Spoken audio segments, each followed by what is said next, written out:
security is said to exist when all people at all times have physical, social, and economic access to sufficient, safe, and nutritious food that meet their dietary needs and food preferences. For an active and healthy life, food security is said to require 4 pillars of availability, access, utilization, and stability. In Nigeria, food security is further threatened by COVID-19 global pandemic and security challenges amid its effect on food value chain. How can these be adequately tackled in the year 2022? This is our focus on Panorama today from the Ibadan Network Center. I am Kemi Oshi. Thanks for joining us.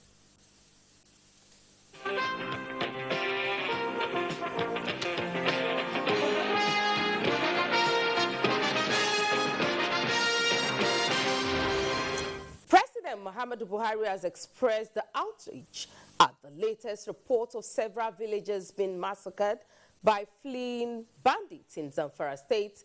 Reacting to the large-scale killing, the president described it as an act of desperation by mass murderers under relentless pressure from the nation's military forces. President Buhari, in keeping with his commitment to tackle the monster of terrorism headlong, reassures the besieged communities and other Nigerians that the federal government will not abandon them to their fate. While promising that criminals will be history, the president appealed to the affected communities for patience, saying his administration is fiercely determined to smoke out and destroy these outlaws who have no regards for the sanctity of human life.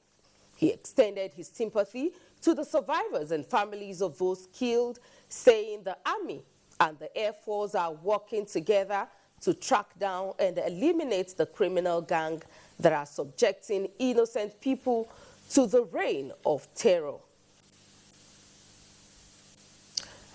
About 7 months after the abduction, 30 number of students of Federal Government College, Birnin Yauri in Kebbi State, have regained their freedom. The students, who comprises of 4 girls, 26 boys, and their teachers, were the latest to regain freedom from the abducted students. The students are currently at the Government House, Birnin Kebbi, where Governor Atiku Bagudu is conferring with them.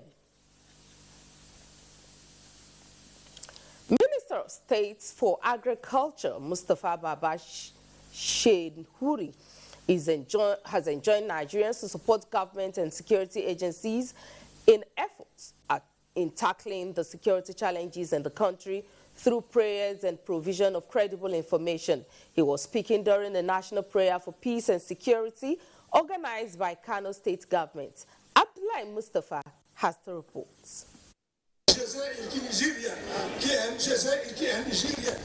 That was Sheikh Ali Bel Arabi, global leader of Tijaniya Sufi order.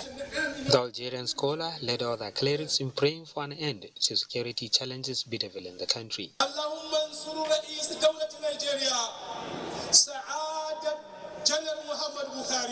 The prayers were preceded by supplications and recitation from the glorious Quran. This Minister of State for Agriculture, Mustapha Baba Shehuri, noted is what the government of Nigeria and security agencies need to win the war against criminal elements.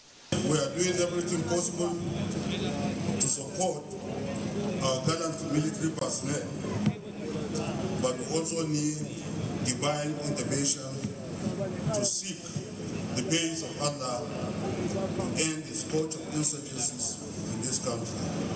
We have to thank Mr. President for all the efforts that he is putting, and we assure him here in Kano we will organize prayers for this country every year to ensure that there is peace and stability in the country.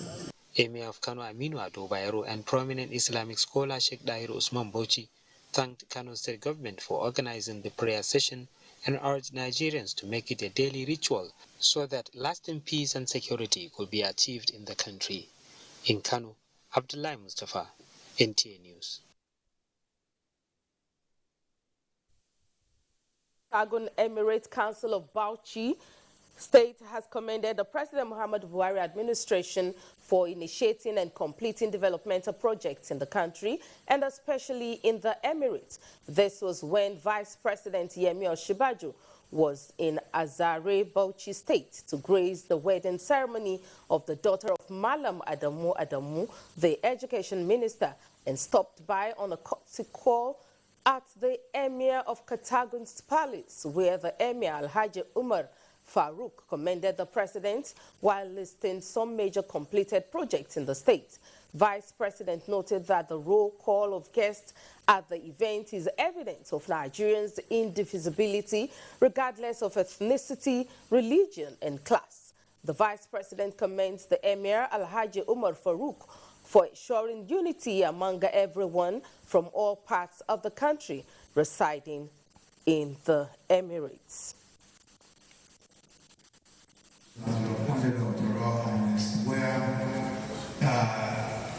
We find that our country is truly a united country and that nothing can separate this country, neither ethnicity, nor religion, nor class, nor race, nothing will separate this country. And I think that this day is excellent evidence of the fact that this country is united. He also commended the education minister for believing in a united country and also building bridges across party and religious lines.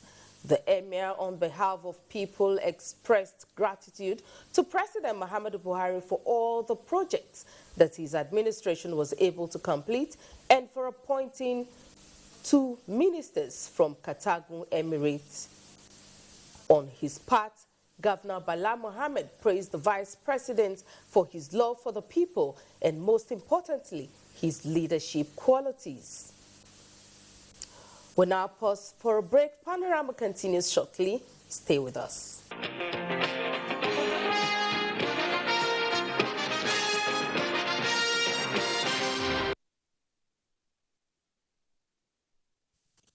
As part of efforts to resolve the internal crisis within the All Progressives Congress, APC, in Ogun State ahead of 2023 general elections, members of the APC National Reconciliation Committee have met with aggrieved members of the party in Abeokuta, Ogun State, to resolve pending issues. Yemi Dalimo reports that the committee was led by former governor of Nasarawa State, Senator Adamu Abdullahi.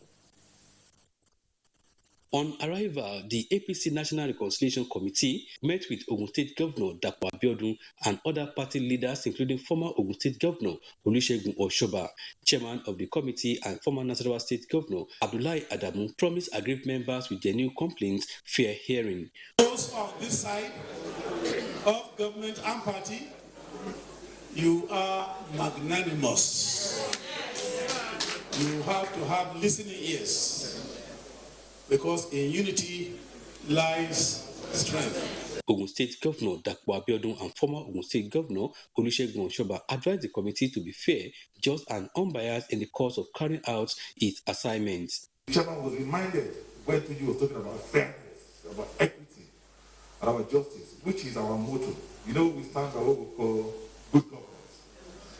Good governance, we say we pledge to be just, to be fair, to be equitable, to be responsive, to be inclusive, to be participatory, to be accountable. Thereafter, the committee chairman and members engaged former Ogun State Governor and Senator representing Ogun Central Senatorial District, Ibikunle Amosun, and some leaders for 2 hours behind closed doors. As the practice we have adopted is that we always talk first to those who petitioned, so that we can have the cracks of the issues raised in their petition explained to us the best they can. We've just accomplished that. Senator Adamu assured that the committee will submit its recommendations to the leadership of the party in Abuja for amicable resolution, as the party is desired to have strong and responsive party members in Ogun State. In Abeokuta, Yemi Dalimo, NTA News. Meanwhile, the People's Democratic Party, PDP, has debunked some comments and speculations from certain individuals claiming that the party has zoned its presidential ticket to a particular part of the country. The party's spokesperson, Debo Ologunagba, in a statement says it is completely misleading as it does not in any way represent the position of the PDP. It adds that the PDP is a political party founded on democratic principles, and every action of the party, individual zoning, is based on extensive consultations, discussions, and considerations of all the issues, as well as the various tendencies and interests across the nation, with the main objective of ensuring that the unity, peaceful coexistence, and development of a nation are reinforced and promoted. The PDP therefore urges its teaming members and supporters to completely disregard what is described as unfounded zoning claims as being peddled. Moving on, the issue of food security cannot be overemphasized as it remains a major necessity for the sustenance of life. But how positioned are farmers in Nigeria to meet with the food demand of the nation, as well as the production for exports in the year 2022? Kayode Oladoshu takes a look at the prospects for farmers in the year 2022. The issue of food security has been paramount for successive governments in Nigeria. For instance, a budgetary allocation of close to 300 billion naira for the year 2022, as well as various agricultural programs in line with upscale of food production and by extension food security, speaks volume of the efforts of the present administration of President Muhammadu Buhari to reposition the country for enhanced and sustainable food security. Beyond governmental policies, however, how prepared are farmers for the task ahead in the year 2022? We have gone to the extent of calculating what the exact need of each state in terms of commodity that he wants to plant. So, with the help of God and assistance of the government and the readiness of our farmers, food will be sufficient for people to consume this year. We need to set up irrigation, and it consumes a lot of money. But for now, we are bringing together other farmers, network of farmers, whereby we are able to give them all of those things. Climatic conditions and vagaries of weather no doubt play a major role in output for farmers. How can these be tempered in the year? There are some crops we cannot continue to practice right now. Too much rain, drought, it is with experience that we now try and change our mode of agriculture. We are living in a period whereby there is a lot of changes, so we actually need a shift from the local practices that we've been doing in Nigeria. All said and done, experts advocate proper interface between farmers and agricultural-based researchers, adoption of international best practices, as well as friendly policies that will encourage potential entrants in agricultural field geared towards food sufficiency for the nation as well as for exports. In Ibadan, Kayode Oladoshu, NTA News. And joining me in the studio now is our guest on Panorama. He is a professor of agricultural extension from the Faculty of Agriculture, University of Ibadan. Professor Yahaya Kuta, you're welcome to Panorama today. It's a pleasure to be here with you, Kevin. Okay, we've just seen that background report, and it's talking about the issue of food sufficiency in Nigeria. How well do you think Nigeria is positioned to meet her food security challenges in this new year, 2022? Well, Kevin, thank you, and I'm pleased to be here, and thanks to NTA for giving the opportunity to add our voice to the ongoing discussion or conversation on Nigerian food security question. There is no doubt Nigeria has come a long way in agricultural interventions and initiatives, but we must give kudos to President Muhammadu Buhari for his doggedness and commitment to agriculture as a very key tool for the diversification agenda in Nigerian economy. You recall that in the near past, when there is a policy statement, especially ban on importation of certain crops or products, after some time, government will jettison the policy, but was President Muhammad Buhari has kept pace with the ban on importation of certain crops that we could produce in Nigeria locally, especially rice, which has given farmers the opportunity to increase their production, and the rice has become a Nigerian national anthem now because it is grown everywhere across the country. And for that, we must give kudos and commendation to the government for that initiative and for sustaining it for over 5 years now, and I believe it will continue. And also, I must confess that the security agencies, especially the Nigerian customs, have come alive in terms of policing that policy, which never happened in the past. So whatever you want to say, you must give them the credit. They pursue all the smugglers across our borders who still want to violate the policy statement. Okay, having done this much, what then? Why then do we still have major hindrances in attaining the food sufficiency needed in Nigeria? Well, number one, you should also appreciate the fact that Nigeria is a country of population of over 200 billion, and that with various degree of cultural issues in terms of taste, in terms of our crave and craze for importation or imported items. Even what we can produce and use locally, we will continue to import them. Even toothpick, you are aware of that. This is the same thing that goes for agricultural products, and therefore, I must also commend the government for the slogan of Buhari is that we must eat what we produce and produce what we eat. So therefore, if it becomes a slogan beyond rhetoric, the Federal Ministry of Agriculture and all agencies of agriculture in Nigeria must be alive to their responsibilities. And I believe the new Minister of Agriculture will do his best to surpass those before him, who will continue to dilly-dally in terms of policy, in terms of initiatives, especially the agricultural extension component that is found wanting, because since 1914, Nigeria doesn't have an agricultural extension policy. And you cannot achieve agricultural development and mass production without extension professionals. So what should we do in this area? We must, of necessity, encourage the minister to come out and bring out the policy document to see to the light of the day. And then recruit more extension agents across the country. In another perspective, I would also encourage government in the years to come, or in this year particularly, that instead of amorphous programs and ad hoc committees to carry out agricultural food security issues, they should allow existing and well-established government agencies to run them. For example, you have FADAMA, you have Value Chain Development Program, you have Rural Access and Mobility Program, you have National Agricultural Land Development Authority, NARDA. These are functional and well-organized groups that if you have any intervention, instead of establishing Anchor Borrowers Program and give them money, that the money will go into fictitious hands, or you go and establish a refund whereby you begin to pursue those who are beneficiaries, pump that money into FADAMA, pump that money into RAMP, pump that money into NADA.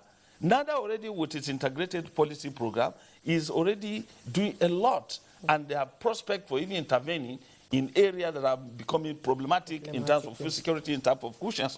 So we don't need to duplicate where we have these agencies. And those things will live up to Buhari's quest for accountability, transparency in governance and government projects. And I believe if we do that, Nigeria will not be the same again. Thank you very much. Now let's look at the budgetary allocation of about 300 million naira for the year. 300 billion naira for the year 2022. How adequate is this for the agricultural sector? Well, it can never be adequate, but government operates budget as an estimate based on a variable inflow of revenue that it will expect to generate.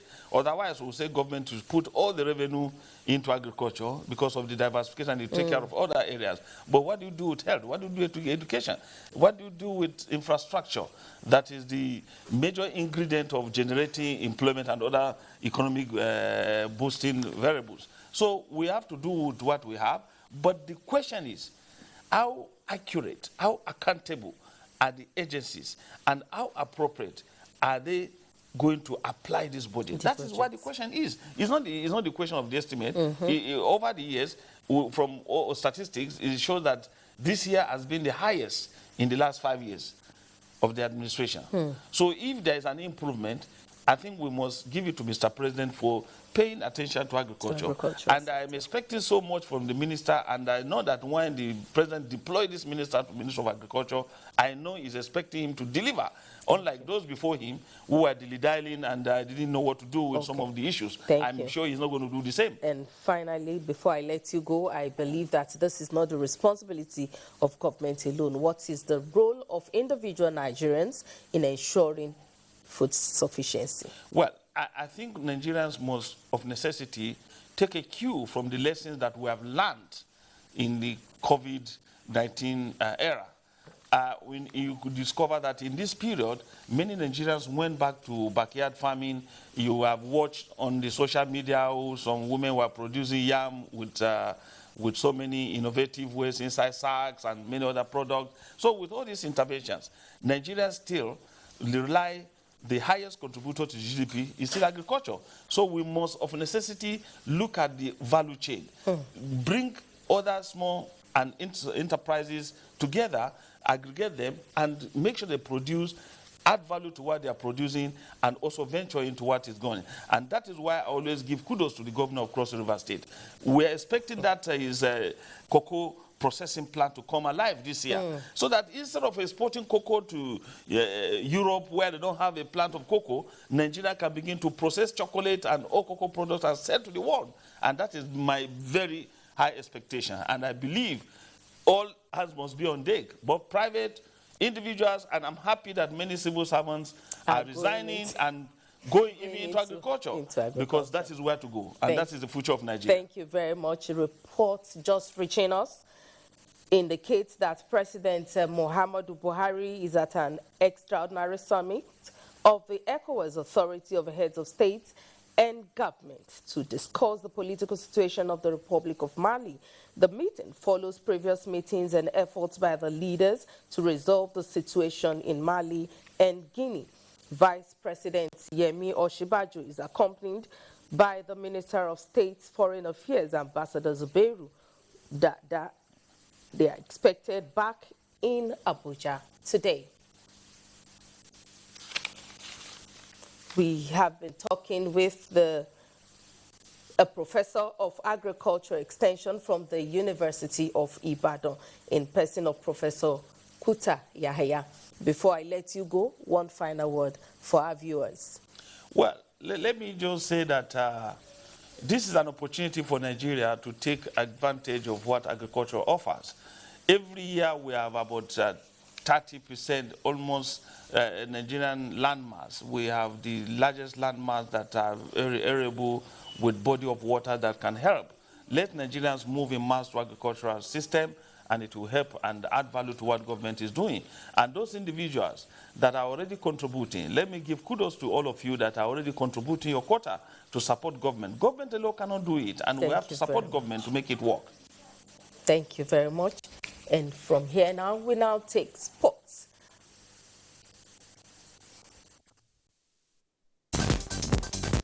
It's my pleasure to welcome you to Sports Updates. My name is Olumide Eguntola.